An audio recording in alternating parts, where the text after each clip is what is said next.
You're listening to Experience This, a show about the emerging experience economy with your host, Tom Young.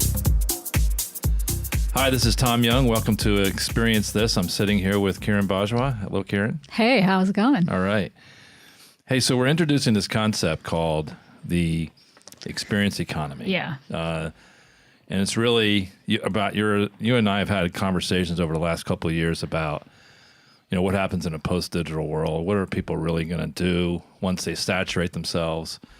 So why don't you tell everybody what you think the experience economy is? Yeah, sure. So I think what's happening today, and it's probably as soon as the iPhone came out, it probably started, but we see it a lot more, is that two people could be sitting across the table from each other and both of them are on their phones. And it's taking away from this human interaction that I'm not going to get super spiritual here, but that the soul kind of craves. Yeah. And so now you've got people that are living this life on social media, etc. And things like Instagram have definitely enhanced it. And that's probably one of the places that we see it the most. But you're kind of living this escapism life into this like virtual world, which is awesome in its own regard. But I think ultimately you have some people that are unhappy and they're craving experiences that require human interaction and kind of take them back to things that they used to enjoy doing before technology really took over. So when we talked about the notion that a lot of these tools, whether it be a cell phone, a tablet or a laptop, even interactive TV, let's use the term broadly, the light square. Mm-hmm. The light square sort of captures our attention and has disrupted everything from work life to social life. And we hear people complain often that, for example, their kids are not present for dinner because they're, on their phones. They're not paying attention to family dinner. I hear that constantly from people with teenagers. And so we think of this notion of these light squares disrupting social intercourse and the way we have historically operated as humans. And now we're thinking, well, how can we, because one way is to say, hey, let's go full Luddite and get rid of everything. Well, that's just not practical. It's not going to happen. So the question we have around the experience economy is how do we turn these digital tools into enhancing human interaction versus replacing it? Totally. And so before we get there, I want to just call out this one example that I just remembered as we were talking, because I think it is pretty hilarious. So we were at an event in New York City. We ran into somebody that works for a company that my sister works at. So he was telling us this story around how his 14-year-old son was in the car with him. And basically he said, hey, why don't you tell me how to get to the grocery store? And his son was like, I actually don't know how to get there. And he's like laughing because he goes, the grocery store's 5 miles from our house and we go there all the time. But the point of it was that he's always on his phone, or he has always, if he had to do it, he would probably rely on like Google Maps or Waze to get him there. So he basically had the need of knowing how to get from point A to point B is no longer there. So it's just one example of how the technology is also just taking away from things that, you used to just have to learn how to do. Like if you pulled out a map and said, now use this analog map to navigate, people wouldn't be able to do it. Yeah, but that's an interesting story because it's not surprising to me that I have a teenage daughter. I don't think she could find her way to many places without, using Google Maps or something like that. But at some level, that's a way to engage the teenager versus complaining about it. They're not going to put the phone down. Yeah. Is to say, tell me which way to turn, and force them to look up and look down and participate and use the digital tools to help increase your experience. So you make it a game about how you're going to get to the store. Yeah. So I give you an example. One of the things I do with my daughter in the car, I bought a new car and it has the gas mileage that you get on the trip that you're on. So since the last time you started the car, it gives you your gas mileage, for how you're driving. So if you're flooring it or going up hills, you get low mileage, et cetera. But it also has a bar graph next to it on the previous drive. So rather than her being on her phone, we talk about how we can get a better gas mileage on this trip that we did on the last trip. And so now when we get on the car, she wants to do that versus being on her phone. She goes, okay, Dad, see if you can beat the last score. So I put it in neutral and go down hills and, and stuff like that just to try to beat it. And it's fun. But this is the notion is there's no simple silver bullet here. Yeah. But it's really thinking about you're not going to get rid of these digital impacts to our lives. It's just how do we start to use them to increase our digital interactions with people. So I think one example that you've brought up before was, so we took a road trip as a team last year, and the Eclipse trip. Yeah, and we headed down to somewhere in the middle of Tennessee, which was really fun. Yeah, I think it was Spring Hill, Tennessee is where we were. And when we were in Virginia, so I remember you talking about we passed through, we were basically on this block of highway in Virginia. That was Route 81 in the Shenandoah Valley. Correct. And so you started riffing off some facts or things that had happened in the Shenandoah Valley. Yeah. And then brought up this notion of, wouldn't it be really cool if while you were taking a road trip, you could use technology to engage with the route and, cool things that had happened along the route on your trip. So that is a fun way. So I used to make the trip when my older kids were younger. We would drive to Florida once a year. Usually go to Wally World. And back in the day, you had cassette tape players in the car. Mm-hmm. And there were these cassettes called Ride With Me for I-95 South. And you would pop the cassette in, and there would be this historical narrator who would narrate the trip as you're going down the road. And he would tie the narration to the mile markers. So he would say, hey, turn the tape on at mile marker 120. And then so you're driving, and he knows about the pace you're going. And he would talk about what you're seeing outside your window. And he'd say, over there, this happened. Over here, this happened. And he goes, all right, we're coming up on mile marker 90. Turn this off, and we'll get back when you get to mile marker 70. Yeah.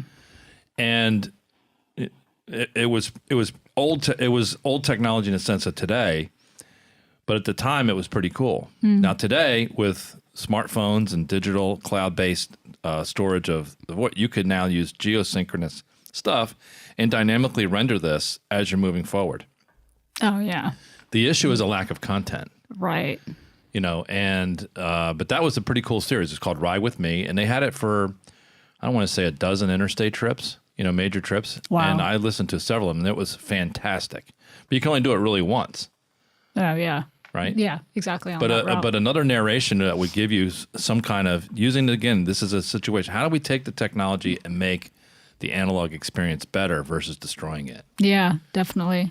And it kind of using technologies that, I personally am a big proponent as to how do you get to that. How do you get that human interaction back, that piece that people are deeply yearning for in all of this? So how do you infuse that into bringing these experiences, making them much more enhanced? And the bar example, which we use all the time. Why do people pay money to sit in a bar and buy a drink when you can purchase a six-pack for half the price as a bottle of beer in a bar? Because of, again, being able to be in the company of others and feel like there's a place. It gets to the notion that what makes us happy is at some level we need to be social. It has to be some social interaction. Yeah. If you went to an amusement park, people will go and they'll say they're going to complain about the rides, right? But if you went to the amusement park and you were the only one there, you wouldn't have any fun. Yeah. So, a lot of the amusement parks are using technology to make the experience better. Yep. Right? So it allows you to track your other party members. You can reserve spots in line. You can make reservations. You can do a lot of things to help enhance that. So Disney's done a lot to use the technology to enhance the park experience. But those are some interesting ways of thinking through how can we leverage this technology to make our experiences better. Now, we've talked before. We included, I think, Rohan and Wendy in the conversation around. Imagine you could use the technology to score your social interactions so you maximize the benefit of your time. Yeah. So like so if you and I go hang out, we have a lot of fun. But if we introduce this fictional character, Bob, into the mix, we don't have a good time. But it's not that Bob's a bad guy, because if you went out with Bob or I went out with Bob, we would have a great time. It's just when the three of us sit together, it doesn't click. It's off. So you'd use the technology to help you score some of those things and then avoid those kind of situations. Yeah. Do more of what you enjoy and less of the things that suck. For everybody. Yeah. Right? Mm-hmm. Right. And so that's an interesting time, because we just got done with the holidays, probably spent a lot of time with people out of routine and requirements, and maybe not all of it was good. Yeah, no, definitely. And I think for people to actually be able to visually look at that it's brand new, because I don't think that we have anything today where, again, right, so you use the data points and the technology to now kind of lay out ways that we can change our own behavior and stuff that we're doing. Well, we talked, you mentioned before about the tavern, right?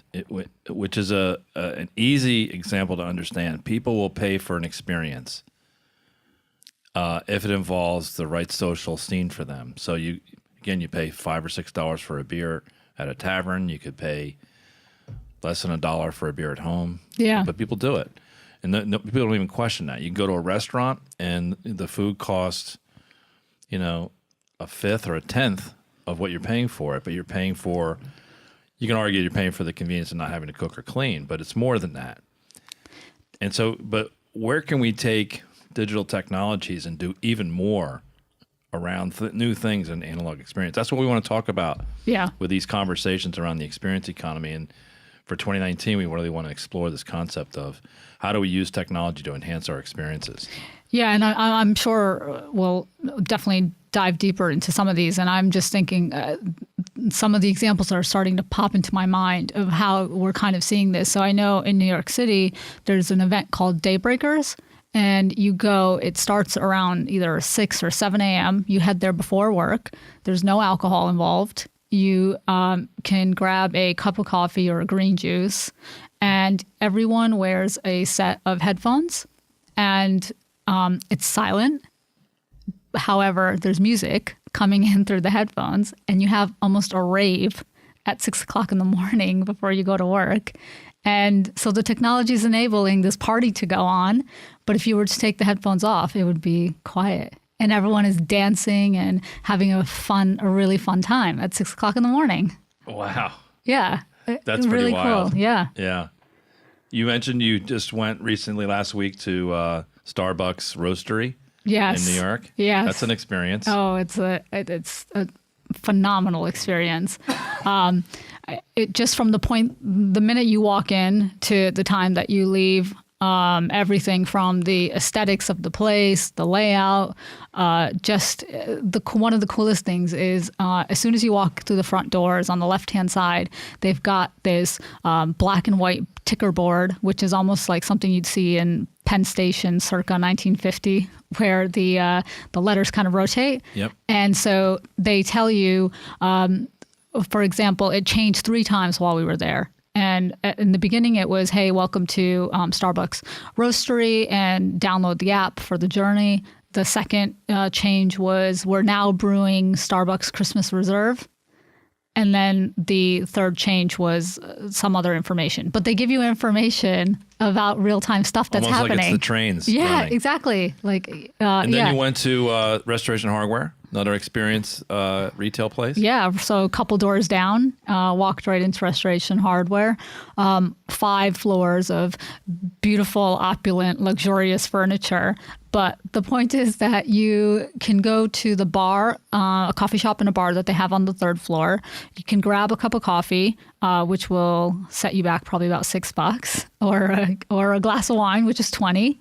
But you take that and then you can hang out on the furniture. So if you're there with your friends, you can sit at the dining room table or on one of the couches and enjoy your cup of coffee, chat. And then if you love what you see, the point is you go home and log into their digital platforms to buy the stuff that you like. So they're not even facilitating you buying it there. No, they're not. Yeah, it's pretty cool. Yeah. So so I'm going to Palm Beach this week.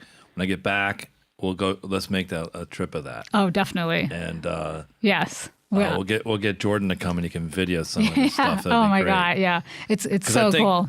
Those two places, they're right next to each other. Start to take the concepts of the experience economy and are going to help redefine retail. Yeah, definitely. And so when we look at the shopping mall, which across America is really struggling. I mean, Sears is, about to go under, right? They got January 4th, I think there's their final decision on whether they're going to take that bid. Yeah. But 68,000 people work at Sears, and it's probably going to go under. And it's largely because that model doesn't work anymore because of online places like Amazon are just completely undercutting the whole business model of Sears. Mm-hmm. But that doesn't mean that there isn't an opportunity to go sell things through an experience if you reimagine the way it should be done. Yeah, and think about mixed use of space. So nothing at the Starbucks roastery or Restoration Hardware was inexpensive. Absolutely not. I mean, like a nightstand is like $4,000. Yeah, and just so you know, it's crazy. At Starbucks, the handles on the entrance and exit doors are all hand-stitched leather. I mean, it's beautiful and expensive. Right. Yeah, there's no expense that was spared. Right, because it's trying to maximize your experience as opposed to just crank a lot of volume. Mm-hmm. Right. And yeah, so down to the details, it's there's a hefty price tag, I'm sure, that went along with it. Right. But yeah, very cool stuff. So it's not for everybody. Some people, they want to go save a nickel, but there's a large portion of the population with a very high disposable income who's going to be looking to optimize time versus money. Yeah. And one of the phrases I'll use that underpins the experience economy is the notion of a realization that at some point you're going to realize you're going to run out of time before you run out of money. And when that's the case, you want to maximize your experiences, not your wallet. I see it with, in fact, older people who get to a point where they saved all this money, but they really didn't live. Yeah. And they die with a big pile of money. Would they be better off spending that, enjoying themselves, having fun with their friends and family, and doing different things around the experience? And what we want to do with these conversations is to help people be cognizant of optimizing their experience, how they spend their time, how they can use these tools to not be frustrated by the disruption, but to use these tools in a creative way to make things better. Yeah. Everything from the road trip where maybe you have some narration that's tied to it, where everybody's listening to a history lesson about a 30-mile stretch down the highway, to having your child help you with an Easter egg hunt or directions to the grocery store. Yeah. The opportunities are endless. Yeah. So we're going to work on this project for 2019 and talk about the experience economy, and we'll probably get some stuff out there to get some conversations going. But I think there's a lot of interest in this, and people haven't really thought about it, but they're familiar with it, meaning that when you talk to people about it, and you've talked to a lot of people about it, as I have, as soon as you frame it for them, they're like, yeah, I get that.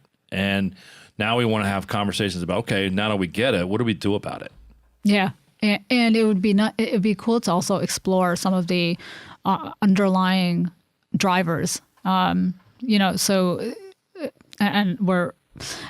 just thinking like when we were talking about this concept of getting people to think this way and having more You're going to run out of time before you run out of money. But a lot of that stems from these societal thought processes of, no, well, you have to save for retirement because when you're going to retire, that's when life really starts. So there's these like deep rooted things in society, which we can touch on in future podcasts, but that really shape the thought process. So the experience economy is really kind of disrupting even some of those. Yeah, so Peter Diamandis wrote a book called Abundance, and then he followed it up with a book called Bold. And in that, he really talks about the notion that these digital technologies that are changing our lives and our society are creating a world of abundance versus a world of scarcity. And with abundance, you have to change your paradigm about piling up a reserve. Yeah. And so if we use something, and don't think of it in terms of monetary or physical goods, but think about the abundance of information you have at your fingertips at any time. Think about the abundance of entertainment options you have. It's not even 500 channels anymore. It's everything, anytime, anywhere, through streaming and other things like that. For a large portion of the population, the basic Maslow hierarchy of needs is met. Yeah. I mean, and met with ease. Yeah. So now they have this disposable income. What are they going to go do with it? How are they going to optimize it? So one of the things that we'll talk about in the future conversation is this notion of challenging that paradigm of piling up money your whole life to then start living. It's to change that whole paradigm is to say, no, do it now and don't worry about that in the future. Not to be, you want to be negligent, but you don't want to be so focused on the future that you're negligent to your current life, being present in the moment. Correct. Yeah. Yeah. And cool that stuff. gets us back to the spiritual thing you said at the beginning. Yeah. So very cool stuff. let's go. Well, thanks very much. Let's have a future conversation. And next week, we'll go into New York and check out these places. Awesome. All right. Great. Thanks. Hey, this is Kiran Bajwa. Thanks for checking out the show today. If you like what you heard, head on over to our website, rumjog.com. If you happen to be in the New York or New Jersey area, come check out our meetup called Digital Disruption. We cover topics like you heard today with a live audience. Lastly, don't forget to follow us on social media using the handle @rumjog. Talk to you soon.